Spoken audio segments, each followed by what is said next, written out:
eu que descobri que eu tava fazendo comida pro meu marido e pra amante dele. O meu marido, no início do ano passado, ele começou a trabalhar em um local onde ele entrava 8 horas da manhã e ele só saía às 6 da tarde. Ele tinha ali um horário de almoço, só que por conta da distância, né, desse local ser muito distante da nossa casa, não dava tempo dele vir em casa, almoçar e depois voltar, senão ele ia acabar se atrasando. E aí o que foi que eu fiz? Eu comecei a cozinhar durante a noite, pra que no dia seguinte eu montava pra ele as marmitinhas e ele levava. Eu fazia uma marmitinha de almoço, de lanche, e ele levava e ele comia por lá mesmo. E assim, pelos primeiros meses foi dessa forma e eu não me incomodava. Pra mim, eu até preferia cozinhar à noite do que durante o dia. Pra mim era super tranquilo. Depois de um mês e meio mais ou menos que ele tava nesse serviço, ele chegou pra mim falando que ele tinha um colega lá de trabalho, que esse colega passava algumas dificuldades e tudo, e que inclusive às vezes ele nem almoçava, ou quando ele almoçava era uma coisinha ou outra. E aí ele perguntou se eu poderia montar marmita pra ele levar pra esse amigo dele também. Na hora, gente, eu achei assim, a atitude do meu marido maravilhosa. Eu falei, não, é óbvio que eu vou montar, não tem problema, era só um prato de comida a mais, então pra mim não tinha problema nenhum fazer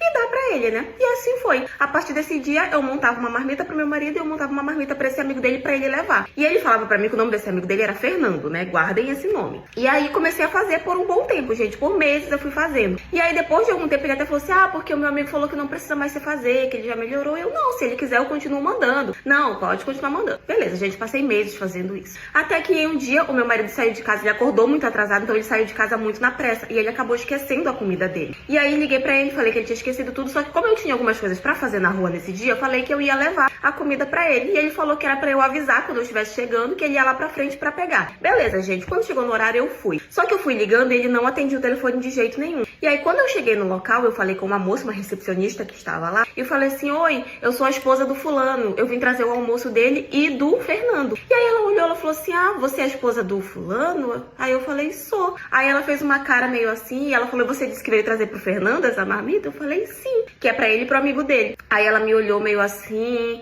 eu percebi que ela ficou meio desconfortável, que ela ficou meio desconfiada. E aí eu já, sem entender, questionei ela, né? Falei, por quê, né? Tipo, por que ela tinha agido daquela forma? Questionei mesmo. E aí ela falou assim, olha, ninguém aqui na empresa sabe que o teu marido é casado. Na verdade, eu acho que ninguém sabe. E pelo fato de você estar me dizendo que está trazendo uma marmita pra um Fernando, que por acaso não existe Fernando aqui na empresa, existe uma Fernanda, que é com quem o teu marido almoça todos os dias, eu vou te falar, eu acho que o teu marido tá te traindo com a Fernanda e ainda tá fazendo você dar almoço pra ela.